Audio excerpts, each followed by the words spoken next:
शनिदेव दशम स्थान में।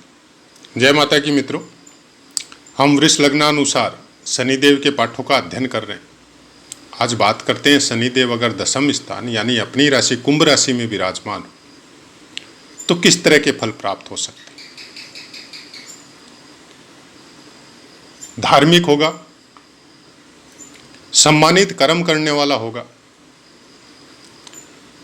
बहुत बड़ा इंडस्ट्रियलिस्ट या बहुत बड़ा व्यापारी या बहुत ही अच्छी क्वालिफिकेशन के द्वारा कोई प्रोफेशनल वर्क करने वाला, ऐसा कुछ समझ सकते हैं हम लोग। प्रोग्रेस धीरे कर सकता है लेकिन स्थायी रहेगा। जहां तक करते जाएगा वहां से वापस आना मुश्किल है। ऐसा आदमी उत्तरोत्तर उन्नति की तरफ जाता है। बाकी ग्रह और बाकी कुंडली क्या बोल रही है, चंद्र कुंडली और सूर्य कुंडली क्या बोल रही है, उन सब का अपना इफेक्ट है और सम्मिलित प्रभाव ही समझ में आता है। लेकिन प्रथम दृष्टि से अगर हम लोग लग्न कुंडली को देखें तो हम लोगों को सबसे पहले नजर यह आएगा कि शनिदेव अच्छा है। तो शनिदेव अच्छा है मतलब दशम स्थान में, मतलब कर्मठ होगा। कर्म की प्रेरणा निरंतर लगी रहेगी, कोई भी काम में पीछे नहीं हटेगा। जो भी वो वर्क कर रहा है उसमें वो निरंतर लगा रहेगा। अपने से ऊपर वाले और नीचे वाले दोनों का सम्मान करेगा। किसी के प्रति कोई भी गलत काम, दुर्व्यवहार या अपने काम में चीटिंग करना, ये सब चीजें हो भी सकती है, नहीं भी हो सकती। क्योंकि व्यापार या उन्नति करने के लिए भौतिक जगत में बहुत कुछ करना पड़ता है। लेकिन ये सब चीजें केवल शनिदेव से नहीं होती। बुध या शुक्र का भी कहीं ना कहीं से कोई योग होना पड़ेगा। अकेला शनिदेव ऐसे काम नहीं करवाता है।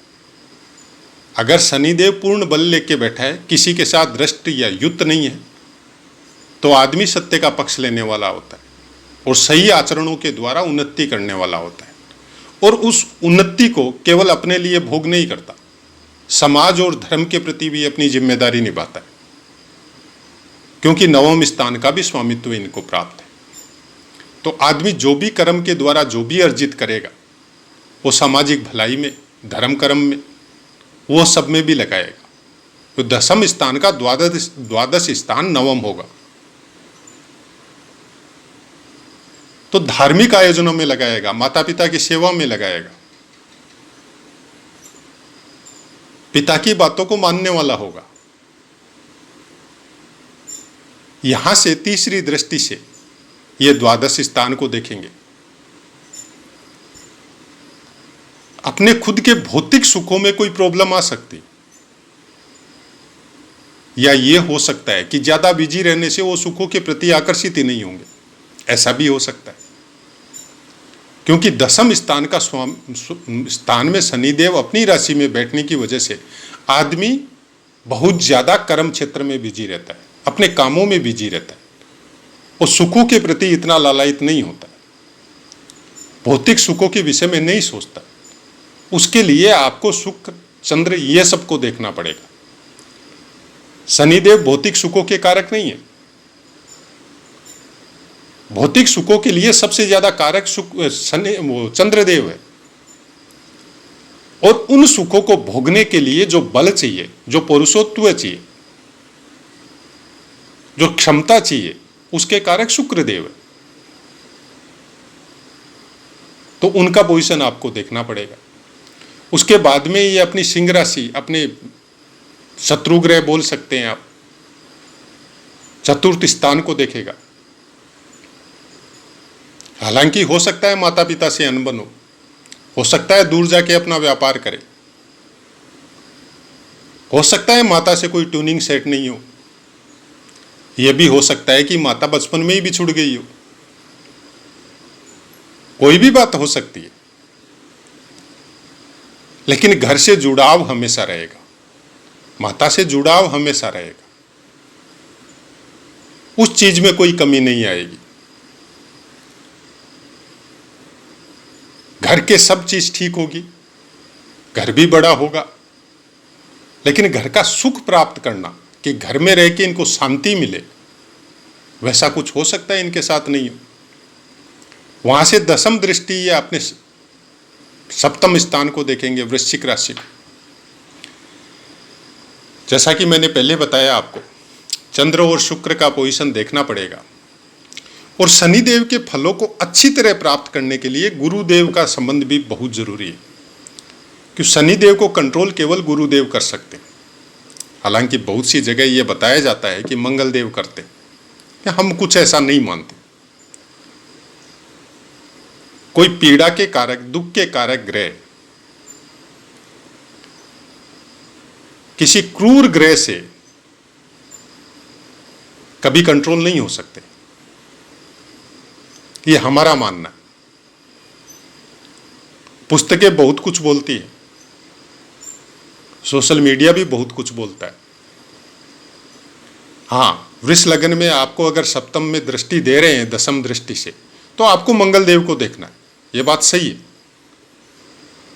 लेकिन उस स्थान का कितना डिस्टरबेंस करेंगे, उसके लिए चंद्र, शुक्र और गुरु तीनों को देखना पड़ेगा। मान लीजिए कि मंगलदेव बली नहीं है, या मंगलदेव अच्छी अवस्था में नहीं है, तो फिर यहां पे शनिदेव कोई विशेष प्रॉब्लम नहीं देंगे, क्योंकि कालपुरुष की कुंडली अनुसार ये इनका खुद का अपना उच्च स्थान है, और केंद्र का मालिक, सबसे बली केंद्र का मालिक, और उसी केंद्र में बैठा हुआ है। तो जहां पे भी इनकी दृष्टि जाएगी कोई विशेष खराब फल नहीं देंगे ये। जैसा कि पहले पार्ट में हमने बताया था कि कोई अपने घर में सुखपूर्वक, आनंद पूर्वक बैठा हुआ है, तो उसकी दृष्टि भी आनंददायक होगी, गलत नहीं होगी। हाँ, वो अलग बात है, किसी दूसरे ग्रह की वजह से, किसी युति की वजह से, कोई और योग की वजह से, नवमांश कुंडली में गलत बैठने की वजह से, या चंद्र कुंडली अनुसार गलत प्लेस होने की वजह से, वो अलग मैटर है। लेकिन लग्नानुसार प्रथम दृष्टया यही देखने को मिलेगा कि हम लोग ये समझ सकते हैं कि शनिदेव योग कारक है, और अपनी दशा, महादशा या अंतरदशा में आपको अच्छे फल प्राप्त करवाएंगे। या गोचर अवस्था में भी अष्टक वर्ग कुंडली अनुसार किसमें कितने, किस स्थान में अंक मिले हुए हैं, उसके अनुसार आपको फल प्राप्त करवाएंगे। यहां पे कुंभ राशि है, तो धनिष्ठा नक्षत्र का तीसरा और चतुर्थ चरण आएगा, जिसका स्वामित्व मंगलदेव के पास है। शतभिषा नक्षत्र के चारों चरण आएंगे, जिसका स्वामित्व राहु देव को प्राप्त है। और पूर्वा भाद्रपद का पहला, दूसरा और तीसरा चरण आएगा, जिसका स्वामित्व गुरुदेव को प्राप्त है। यहां पे शनिदेव के फल खराब नहीं हो सकते। डीप अध्ययन करने की जरूरत है धनिष्ठा नक्षत्र में और शतभिषा नक्षत्र में जब शनिदेव, यहां की बात नहीं है कहीं पे भी, क्योंकि शतभिषा नक्षत्र में शनिदेव होने से इनसे जो भी फल आपको मिल रहे हैं, उन फलों की मात्रा को बहुत बढ़ा सकते हैं। और मंगलदेव के नक्षत्र में होने की वजह से हमेशा प्रॉब्लम देने वाले हो सकते हैं, क्योंकि मंगलदेव अपने अनुसार चलेंगे और शनिदेव अपने अनुसार चलेंगे। कोई किसी के फल को नहीं काट सकता। अगर मंगलदेव योग कारक है, अच्छे स्थान में प्लेस है, तो दोनों के फल अच्छे होंगे। नवमांश की बात करें तो कोई भी ग्रह मकर राशि में अगर विराजमान है तो 3.20 डिग्री तक वो तुला के नवमांश में रहेगा, 6.40 डिग्री तक वृश्चिक के नवमांश में रहेगा, और 10 डिग्री तक धनु के नवमांश में रहेगा, 13.20 डिग्री तक मकर के नवमांश में रहेगा, और 16.40 डिग्री तक कुंभ के नवमांश में। यहाँ पे ग्रह वर्गोत्तमीय हो जाता है और वो अच्छे फल प्राप्त करवाता है। 20 डिग्री तक मीन के नवमांश में, 23.20 डिग्री तक मेष के नवमांश में, 26.40 डिग्री तक वृष के नवमांश में, और 30 डिग्री तक मिथुन के नवमांश में। हालांकि देव, नर और राक्षस नवमांश के विषय में हमारा एक पाठ अलग से दिया हुआ है। यहाँ पे कुछ बता देते हैं कि शनिदेव अगर वर्गोत्तमी है तो आपको सब भौतिक सुख प्राप्त करवाएंगे, कारण वो मनुष्य नवमांश में रहेंगे, और मनुष्य नवमांश में जो भी ग्रह बैठता है वो अपने बलाबल के अनुसार, अपनी अवस्था के अनुसार, कहाँ पे प्लेस है उसके अनुसार वो भौतिक सुख और दुख दोनों दे सकते हैं। जिस भी चीज के कारक है, जिन स्थानों के कारक है, उनके फल संपूर्ण मात्रा में प्राप्त होते हैं।